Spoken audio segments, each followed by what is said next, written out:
నగరంలోని ఓ ప్రభుత్వ నేత్ర వైద్యశాలలో పిల్లల కోసం ఏర్పాటు చేసిన ప్రత్యేక వార్డు, ప్రత్యేక ఓపీ విభాగాన్ని సద్వినియోగం చేసుకోవాలని బాలల హక్కుల కమిషన్ సభ్యులు గొండు సీతారాం కోరారు. రాష్ట్ర బాలల హక్కుల పరిరక్షణ కమిషన్ ఆదేశాల మేరకు ప్రభుత్వ వైద్యశాలలో వాటిని ఏర్పాటు చేసినట్లు చెప్పారు. నూతనంగా ఏర్పాటు చేసిన వాటిని సీతారాం ఆసుపత్రి సిబ్బందితో కలిసి ప్రారంభించారు. ఈ సందర్భంగా ఆయన మాట్లాడుతూ పిల్లల కోసం 6 పడకలతో ప్రత్యేక వార్డును ఏర్పాటు చేయడం జరిగిందని చెప్పారు. పిల్లలకు ప్రత్యేకంగా ఓపీ చేకీల గదిని కూడా కేటాయించడం జరిగిందన్నారు. చిన్నారులకు నేత్రాలకు సంబంధించిన సమస్యలు ఉంటే నిర్లక్ష్యం చేయకూడదని అన్నారు.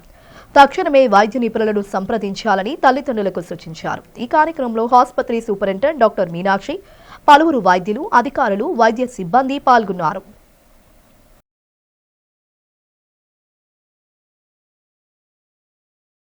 రాష్ట్ర బాలల హక్కుల కమిషన్ బాలల హక్కులు వారి సంక్షేమంలో భాగంగా ఇటీవల 26 జిల్లాల్లో ఆయా సంబంధిత ప్రధాన హాస్పిటల్, జిల్లా ఆసుపత్రులన్నీ సందర్శించి ఏవైనా అవ్వచ్చు, కళ్ళాసుపత్రి కావచ్చు, సంబంధిత కన్ను, ముక్కు, చెవి కూడా అవ్వచ్చు, అలాగే ఏవైతే ఉన్నాయో సైకలాజికల్గా ఇబ్బంది పడుతున్నటువంటి మెంటల్ హాస్పిటల్ కావచ్చు, ఏ ఆసుపత్రి అయినప్పుడు కూడా పిల్లల తాలూకు హక్కుల్లో భాగంగా వాళ్ళ సంక్షేమంలో భాగంగా ప్రత్యేకంగా బెడ్లు ఏర్పాటు చేయాలని, పిల్లల గురించి అలాగే ప్రత్యేకంగా ఓపీ చీట్లు రాసే తాలూకు విభాగాన్ని ఏర్పాటు చేయాలని, అలాగే ఓపీకి అనుగుణంగా అక్కడ ఎవరైతే వైద్యులు ఉంటారో వాళ్ళు కూడా ప్రత్యేకంగా వైద్యపరంగా క్యాబిన్ ఏర్పాటు చేస్తూ వైద్యులను కూడా ఏర్పాటు చేయాలని చెప్పి గత నెల సూపరింటెండెంట్ గారికి చైల్డ్ రైట్స్ కమిషన్ తరపు నుంచి ఆదేశాలు ఇవ్వడం జరిగింది.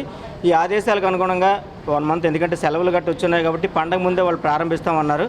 కొంతమంది సిబ్బంది గట్ట వాళ్ళందరూ సెలవుల్లో ఉండడం వల్ల పండగ పోయిన తర్వాత అని చెప్పి అన్నారు. ఈ రోజు నుంచి ఉత్తరాంధ్ర ప్రధానిగా ఏదైతే కేజీహెచ్ పేరు ప్రఖ్యాతులు సంపాదించుకుందో కళ్ళాసుపత్రి కూడా అదే పేరు ప్రఖ్యాతులు సంపాదించుకుంటున్న ఈ తరుణంలో ప్రత్యేకంగా 6 బెడ్లు ఏర్పాటు చేశారు చైల్డ్ రైట్స్ కమిషన్ ఆదేశాల మేరకు. అలాగే చైల్డ్ రైట్స్ కమిషన్ ఆ తాలూకా ఆశయం మేరకు, అలాగే సూచనల మేరకు కూడా ప్రత్యేక ఓపీతో పాటు ప్రత్యేకంగా ఓపీ కేంద్రాన్ని పరిశీలించే డాక్టర్ల తాలూకా క్యాబిన్ కూడా ఈరోజు ఓపెన్ జరిగింది. ఇదంతా ఆంధ్రప్రదేశ్ రాష్ట్ర బాలల హక్కుల కమిషన్ తాలూకా ఘనకార్యం అయితే కాదు, కానీ ఉత్తరాంధ్ర జిల్లాలో ఉన్నటువంటి పిల్లల తాలూకా హక్కుల తాలూకా పర్యవేక్షణ అని చెప్పి మేమైతే అంటున్నాం. వాళ్ళ హక్కుల విజయంగా అయితే మేమైతే భావిస్తూ ఉన్నాం. డిసెంబర్ నెలలో గొండు సీతారాం గారు చైల్డ్ వెల్ఫేర్ స్టేట్ మెంబర్ వాళ్ళు లాస్ట్ మంత్ వచ్చి ఇక్కడ మీటింగ్ అది కండక్ట్ చేశారు. అప్పుడు మాకు కొన్ని సూచనలు ఇచ్చారు.